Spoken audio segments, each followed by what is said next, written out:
Hey everybody, how you guys doing? I'm just getting ready. You won't be able to, this is my second live I'm doing actually with a board. So I don't actually know how it's all going to pan out and how it's going to work and things like that. But what I do know is that I'm going to try my best to make sure that everything I teach is going to be clear to you. I hope you can hear me. I can't see any comments because I'm actually doing this reverse, so I'm actually only seeing the back of the camera, and I just hope this works out. Anything I say, I'm going to be speaking very slowly, and we'll move from there. And I'm going to basically take you step by step through this discovery that I think is pretty worthwhile, and I think it's really important. So we're going to begin. My name is Druid founder of the Druid Circle, Druid Order of Blessed Stone and Wood, and Druid University. If you like what we have to teach, or you like this kind of like style of teaching with visuals and whatnot, and sometimes just sitting down and talking, I think that it's really important that you guys would go ahead and just send the application in from the Druid University, and you'll see more things like this to come. The rest of this course obviously would be at the university level when it starts in a few years. Alright, let me begin. So today I want to talk about why I think the Wheel of the Year, I think it's a very good thought. I think it's a nice thought. I think it's a very wonderful thing that they invented. The Wheel of the Year wasn't completed until the later part of the 20th century, when they added model into it. But one of the things I want to talk to you about isn't necessarily the Wheel of the Year tonight, but actually rethinking the Wheel of the Year. And it's funny because what I think is that the Wheel of the Year is such that it's very stationary. It's very stagnant. And one of the things that I'd like you to get to think about tonight is rethinking the Wheel of the Year, rethinking what the Wheel of the Year is. And for those of you that don't know what the Wheel of the Year is, I'm going to actually go into this, talk to you a little bit about that, and then we're going to get into meat and potatoes of what tonight's talk is about. So let's begin. Alright, so first of all, when people ask, well, what does a Druid believe? What does a Druid know? What does a Druid think? One of the things they think about is often they think about, and they would be pointed in the direction of the Wheel of the Year.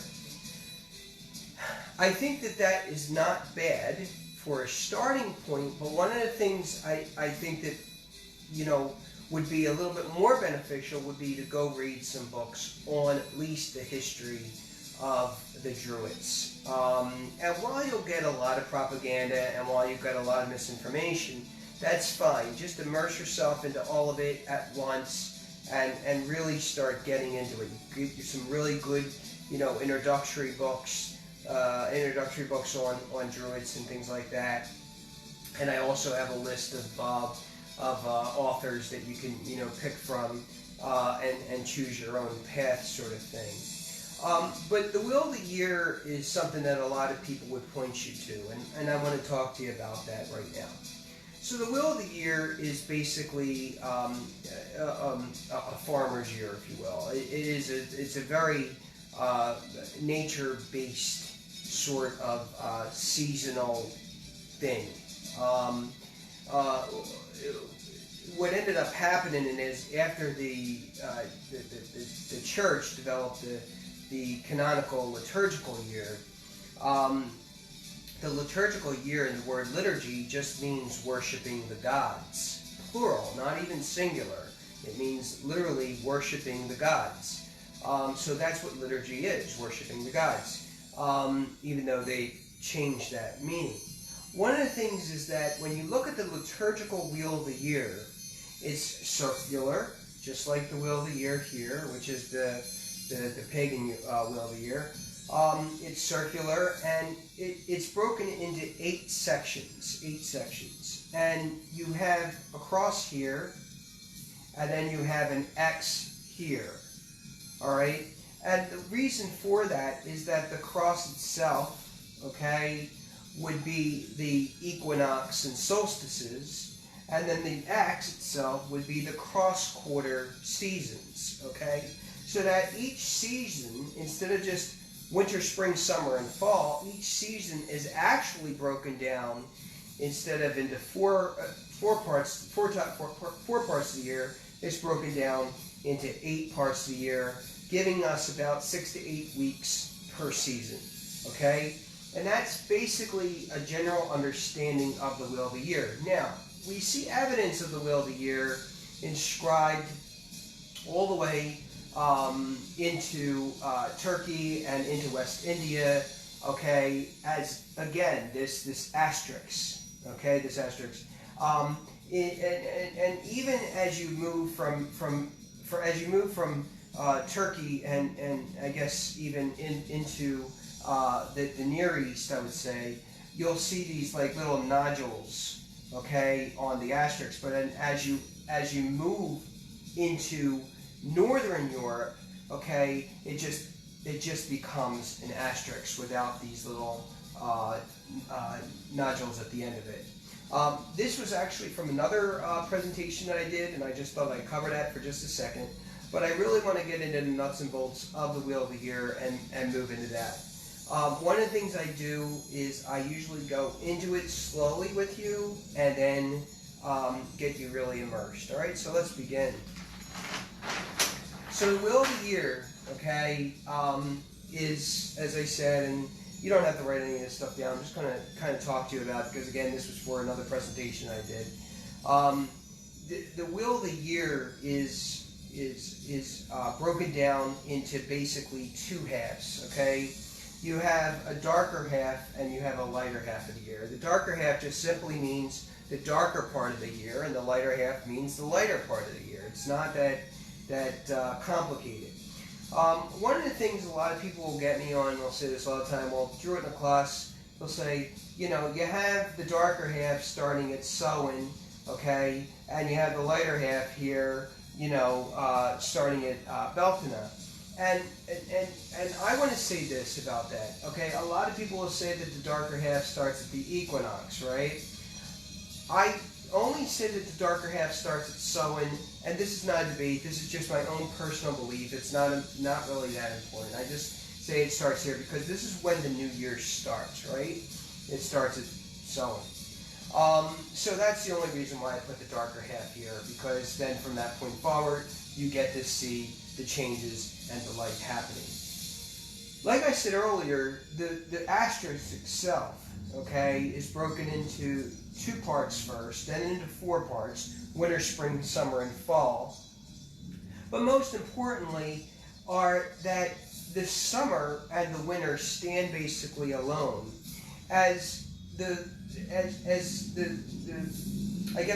Once you hit Lunasa, which we're in right now, you basically hit 3 harvest points. You'll hit, Lunasa, you'll hit Mahon, and you'll hit Samhain, which is the first, the second, and the third harvest. Okay, as you move into Yule or Christmas, okay, which is winter. Then what happens? Then you have the first, second, and third planting. Okay, you have Oima, you have Ostara, okay, and then you have Beltana, okay, and then that's the 3 plantings, and then you come here to summer, other known as midsummer. There was just a movie on that. All right, so that's basically the Wheel of the Year in general. One of the things about each season is that while each season is basically 6 to 8 weeks long, one of the things I like to say is that when the season begins, which either begins obviously on or around, the 21st, or which is the end of the month, or on or around the beginning part of the month, either way, there's usually a 3-day cycle that people would usually celebrate. Now, then there's some religious orders that would say, well, you could celebrate it a little bit more than that, 2 weeks forward, 2 weeks backward, 1 week forward, 1 week backward. So the celebrations have a standard deviation, and that standard deviation is that which basically says how far before are you going to actually celebrate the Wheel of the Year, how far after are you going to celebrate the Wheel of the Year. And so as we move into Mabon, which is the equinox, the fall equinox, autumn, as we move into that, then we have these days here, the 21st and 23rd, so that by the 23rd, it's complete. And that's something that we would think about, the 3 days, okay?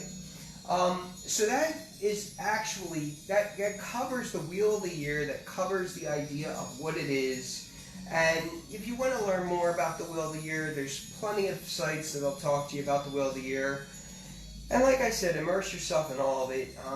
There's a lot of stuff out there that's kind of, BS, but then there's a lot of really good stuff too. But if you want, really good stuff, I would actually even look into, I might be criticized for this, but that's all right. I would look into Hutton and the stations of the sun. That might give you a lot of information there.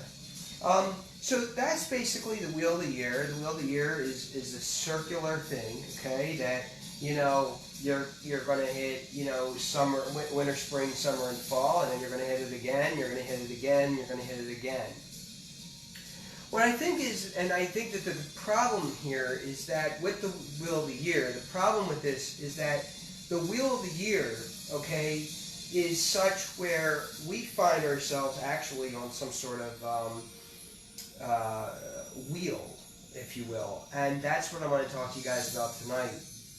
Why do we need to rethink this? Why do we really need to rethink the 8 parts of the Wheel of the Year? Why do we need to think about this wheel a little bit differently? And that got me thinking. That got me thinking as to what I believed was,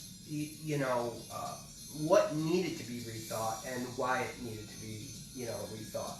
So, let me clear a new page. And I want to show you what I'm talking about because you may appreciate this. All right? So, hopefully you guys can see this. Maybe not. Hopefully you can. I'm hoping you can. This is basically the Wheel of the Year that I just showed you, and I showed it to you here a little bit smaller. You may not be able to read everything on here. That's not important. Just to understand that you see the basic layout of the Wheel of the Year, and I put it on this page basically the same point where we're at right now in time, right now in history, in this part of in this realm that we're living in. That we're really basically almost going to come up to Mabon in a few days, and there we are. It's right there. Okay, so one of the things I like to do is with the Wheel of the Year is I have a homemade one, and I change it so that every cycle, what's facing up would be the name of the part of the year that we're in. Okay? And this is it. And the problem, I think, with it is, while it's a great concept, it's an awesome concept, it's a wonderful concept, I don't necessarily think that it is the best concept. One of the things we know in Druidism and the Druids of old, I'm not talking about, neo-pagans, the people that go to Renaissance fair, declare themselves pagans. And not that there's nothing wrong with the Renaissance fair, but I'm saying, I'm talking about real study, deep study into the Druids. One of the things we learned is that they did not celebrate, and we almost know this pretty certainly, I would say, they didn't celebrate every single part because none of these were actually really invented until the 70s of the 1900s. My point is, if it wasn't invented until then they didn't celebrate it back then. Okay? We do know that the Druids were sun worshippers. They worship the sun at its highest point. They worship the sun at the lowest point. I think they also might have had another time that they would have practiced, and that would have been in Samhain. And I really think Samhain, or Halloween time, the reason why is because it started to get dark, and they never really knew whether or not that sun would come back, right? Now, these are priests of old, and eventually they knew it, and eventually they got it down to a science, and eventually they knew the moon cycles, and eventually they knew the sun cycles, and they learned all this stuff, right? But the people didn't always understand this, and that's why they needed people to sort of mediate between nature and them, and so they went to the Druids for that mediation. That's why the Druids were priests, because they were not only able to interpret the greatest order, which is nature, and I guess chaos, which is also nature, cosmos and chaos together. But in addition to that, understand that they were also the mediators between God and man. So that's the thing. That's the circle. That's the circle. That's circle life, if you will, and that's a summary of everything. But when I think about this wheel, I think about the fact that how is it that we can expand upon this? How is it that we can move beyond this? How is it that we can actually take this information and develop it in a way that is beyond beyond just this? And so everything I teach you tonight is going to be original thought. It's nowhere to be found. You can't find it on the internet. You can only find it here at the Druid Circle, because this is the first time it's invented, tonight. One of the things I like to say when I was writing my book on this, at least this chapter of the book anyway, one of the things that I was thinking about was this wheel, right? This wheel. And the wheel is, like I said, it just keeps going and going and going and going, right? But there's something that I like to say about this. And while the Wheel of the Year is a wonderful tool to use to, celebrate different holidays and do different things, and understand that it's, another time where, we're going to give out treats to the kids, or we're going to, lay eggs out to be found. One of the things I found was that it's basically a rat wheel. And the reason why is because it's just, okay, it's Lanasa again, okay, it's Mablin again, okay, it's spring again. The problem with it is that not so much that it celebrates, but that we have forgotten as people that this beautiful thing that we have is just stagnant. And we're just going through the motions. We're going through the motions. Okay, it's time to redecorate the house. Okay, it's time to put the tree up. Okay, it's time to put it's time to decorate the Easter eggs. And so as a result of all of that, you end up on this wheel that you just simply can't get out of. Why would you want to get out of the Wheel of the Year? Why would you want to even, try to escape something like that? Because it wasn't designed like that.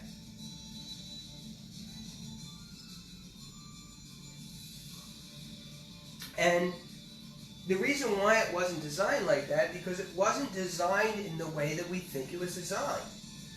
The way it was designed was to celebrate, legitimately celebrate with the eyes of the Druids, with the eyes of the people of old, with the eyes of the ancients, with the eyes of the ancestors, with the eyes of the fae, with the eyes of the gods and goddesses of your understanding.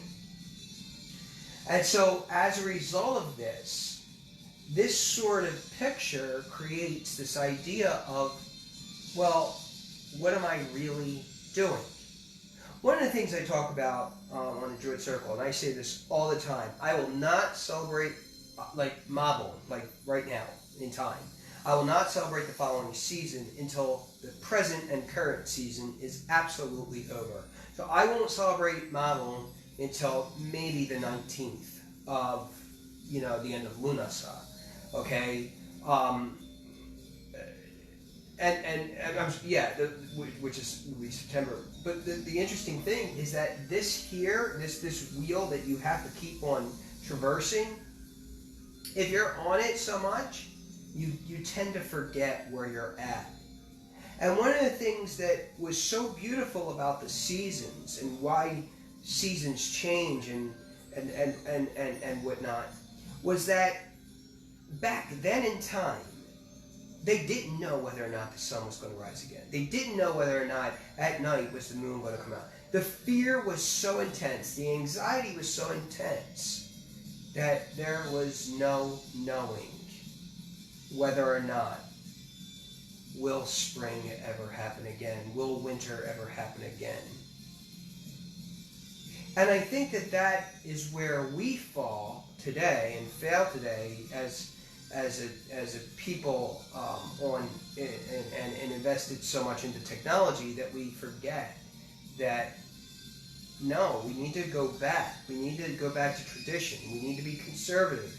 We need to think conservatively. We need to think traditionally. We need to think in that way, because if we don't, we will end up in a time and place that's sort of upsetting. On this wheel for the rest of your life, just going through the motions, trying to get somewhere that will never happen. What we need to do is we need to think about how we incorporate Earth Mother and Time Father, and how can we get both Earth Mother and Time Father to marry each other again to create something new.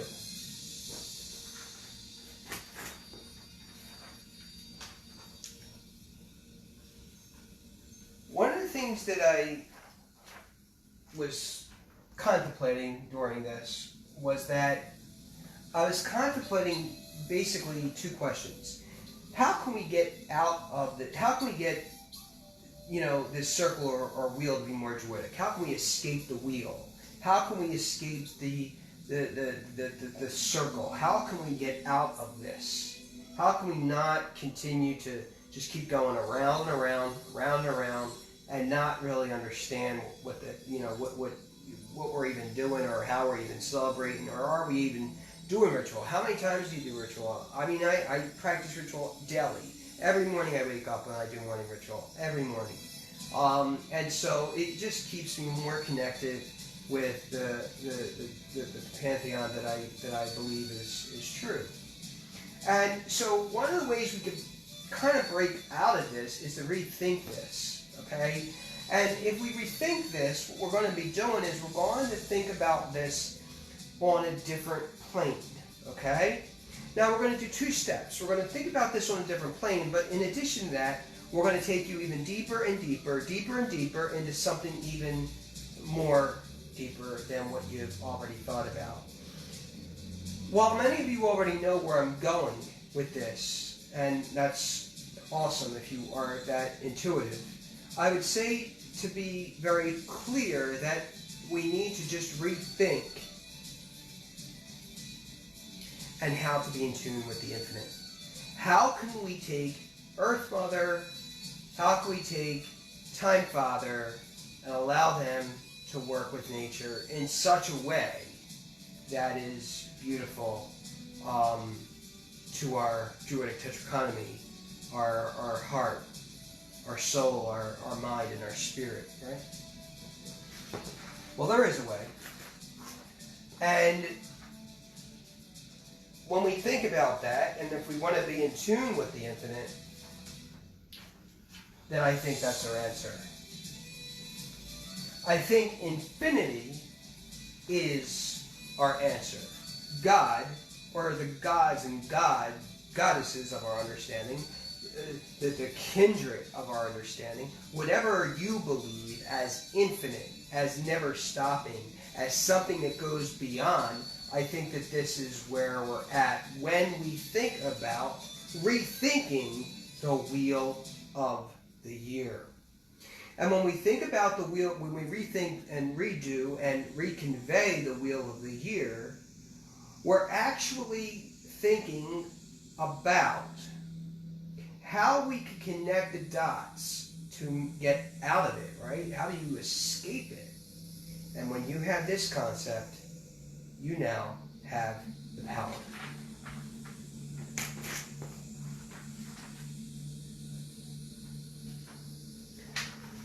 So what I did was, I'm going to need a marker for this, is I have two wheels here, which is actually one. The two wheels are the two wheels of the year, but they're actually one wheel of the year. And to escape that wheel of the year, you need to follow the course of the infinite.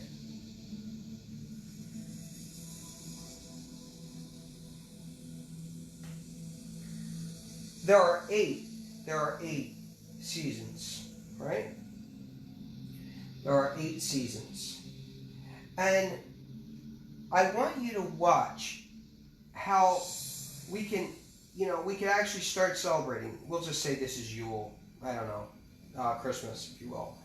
And you just go around the wheel and go around the wheel and go around the wheel and go around the wheel and go around the wheel, right? How do we escape it? By hopping into infinity. Here is Yule. We'll just put a number 1 there. Okay? 1. Okay? And as we go, okay, into this section right here, which is the second season, okay, and the third here, we're actually going to hop into the 4th here, and then we're going to move into and around that second, coming back and circling around, okay, being the 1 again, 2 and 3 again, and coming back around. And when we start thinking like this, we are actually thinking outside of the wheel of the year. So that we're making this movement here, we're making this movement here, we're going around again here, down and around, and then back up again. And you just follow that pattern to show that we are no longer in this continuous loop, but that we're using infinity to escape the realm and reality that we actually believe to be true. And once we do that, we're actually freer. We are liberating ourselves. We are breaking down the barriers of our own mind. And when we do that, we start really thinking very clearly that this is something to be really thought of very well. And as you start thinking about this, if you will, you start really understanding that, wow, this next Easter has never actually happened before. This next Christmas has never actually happened before. This fall has never, ever, ever happened before. Because all of this time you've been indoctrinated to believe that the wheel is still in motion. The wheel is not in motion here. The wheel exists outside of this wheel, outside of this circle, and into infinity. When we begin to see the wheel as something beyond, we are actually able to say, no, I've never experienced fall, ever, because you haven't. Because the person that you are today is the is the culmination, the result of the person you were yesterday. And the person you were yesterday is not the person you are today. And because it is that logic that I'm using here to prove this, it is also then certain that the fall of last year is not the fall of this year. And therefore you have two complete different dimensions. Just like that. But one of the things I want you to think about is that this direction, okay, and the seasonal number of correspondence just continues. And that every time you jump from side to side in this infinite realm, you're going into something new. So how is it possible?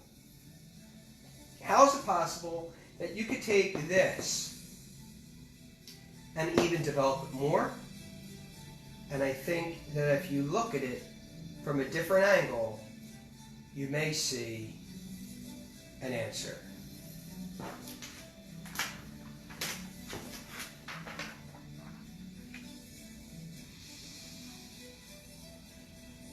See this and this? You see how it's two circles here?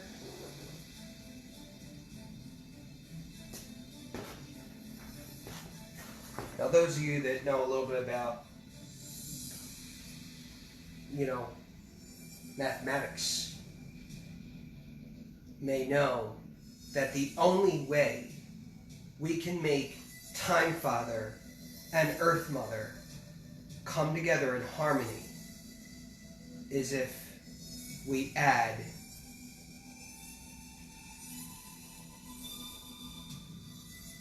the natural numbers to this.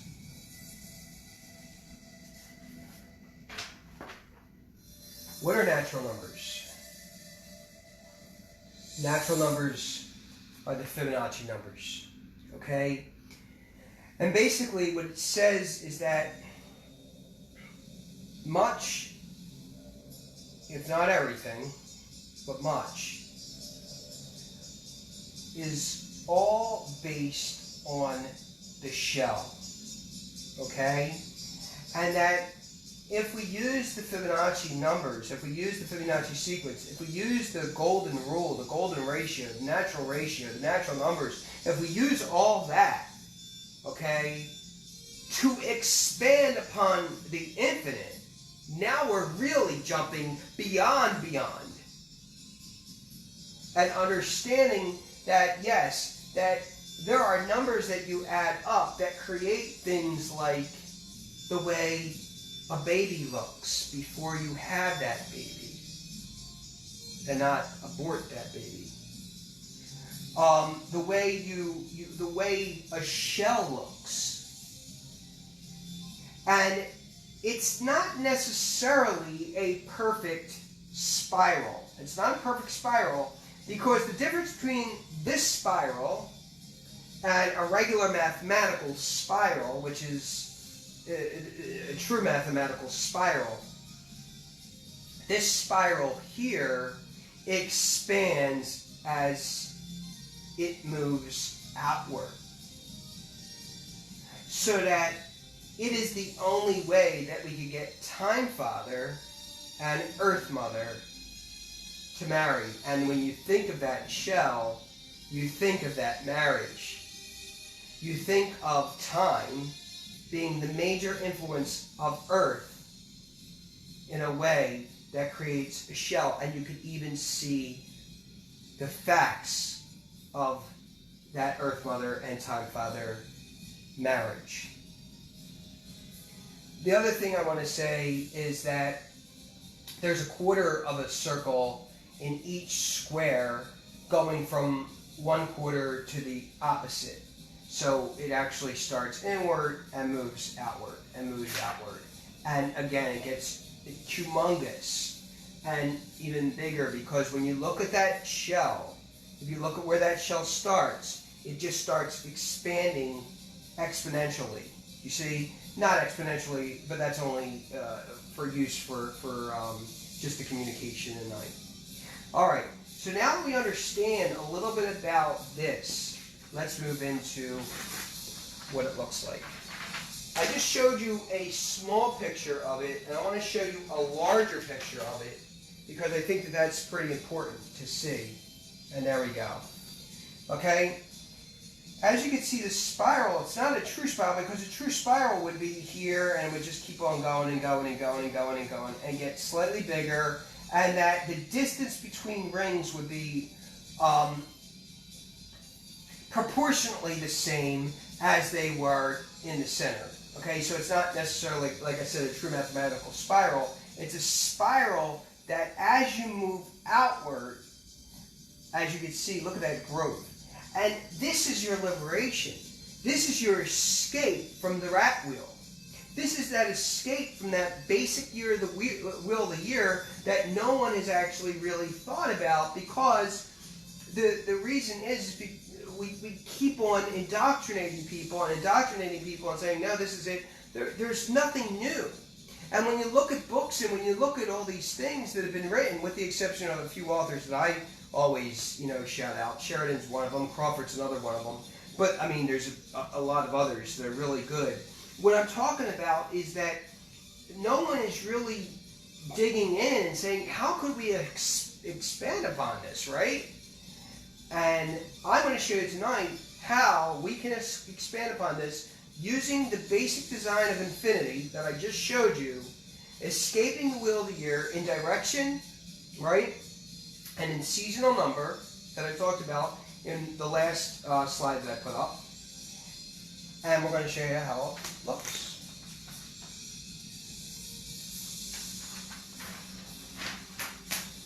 When we put the wheel of the year onto the Fibonacci sequence, this is what it looks like. And there's the wheel of the year. It starts here with the 8. You might not be able to see it that close, but I'm going to show it to you a little in just a second. Okay? And it moves outward and outward and outward and outward and outward. And as you can see, you can't see it here because I'm going to show you another slide that I actually show this. Each of these circles are touching each one, but not touching another, so that you could grow with the seasons of the year. You could grow with it in a way that everyone is a new experience. Everyone is going to be bigger and better than the one before, even though it may not be that way. You may have a death in the family, and you may feel like you're actually going backwards. You're not. You're always going forward in time. You're always moving forward with nature. And when nature and time move forward, Earth Mother and Time Father get married. And that temporal sort of plane that you're using as a way of understanding the wheel of the year is so much better than just seeing that wheel of the year over and over and over and over and over and over and over again.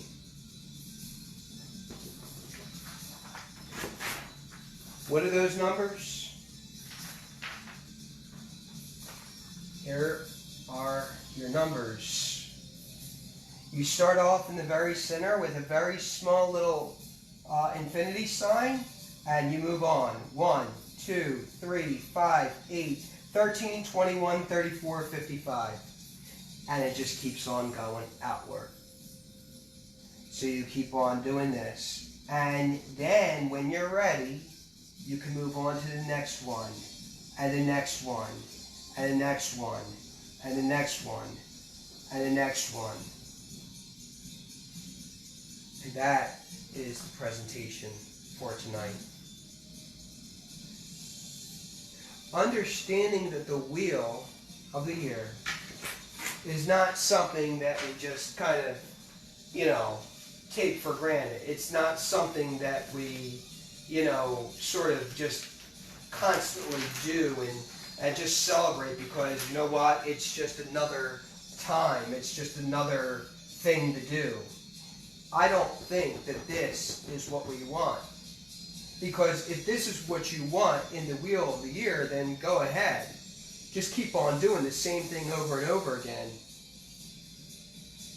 But if you want to escape and if you want to get into magic, And if you want to get into the essence of the liturgical year, and again, liturgy, what means worship the gods, worship of the gods, plural, not singular. That's what the liturgy is. But if you want to keep on saying, all right, well, it's Christmas again. Okay, well, it's, Lunasa again. Okay, well, we got to stick the eggs out again. Then you are on this. And, while, like I said, while that might be, nice and fun and, even enjoyable, I think the better picture is actually being in tune with the infinite, being in tune with the God or gods of your understanding, being in tune with who you call Lord, who you call Lady.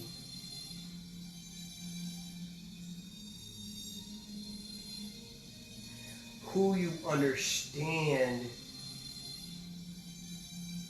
to be that which you walk upon,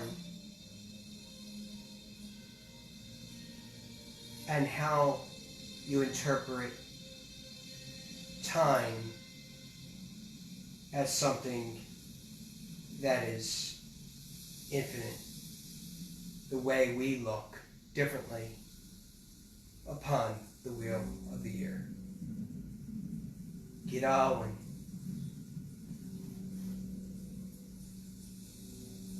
Est lome quis. Tasse I for, tasse I for. Have a good one, everyone. Thanks for watching. And if you like it, remember, this is going to be on YouTube. Subscribe to the YouTube channel. We need 1,000 subscribers so I could get out there and not always have to be in here. But it's just something for me to let you know, to subscribe to the YouTube channel. Look up Druid University on, the web and whatnot. Look up Druid Order of Blessed Stone and Wood. That is BLEST, Stone and Wood. And I really hope that you learned something tonight. I hope that you gained some insight. I hope that you really, came out with something more than what you went into. And that's what I like to teach. I like to get you outside more than beyond those books that, your indoctrinated, political orders create. Your ADF and OBOD and those sorts of things where, if you don't wave a gay flag, or if you don't wear I love Obama shirt, well, then you're going to be looked down upon. I say screw that. I say do your own thing. If you want something a little more conservative, get ready for the Druid Order of Blessed Stone and Wood and Druid University, because it'll be private, which means we can do what we want to do as far as rules are concerned, because it'll be private, like I said, and we're going to be very careful on the application process, so we don't have any troublemakers come on in. Anyway, that should be about it. I hope you had a great night, and enjoy whatever time of day it is. Make it awesome. Thanks, everybody.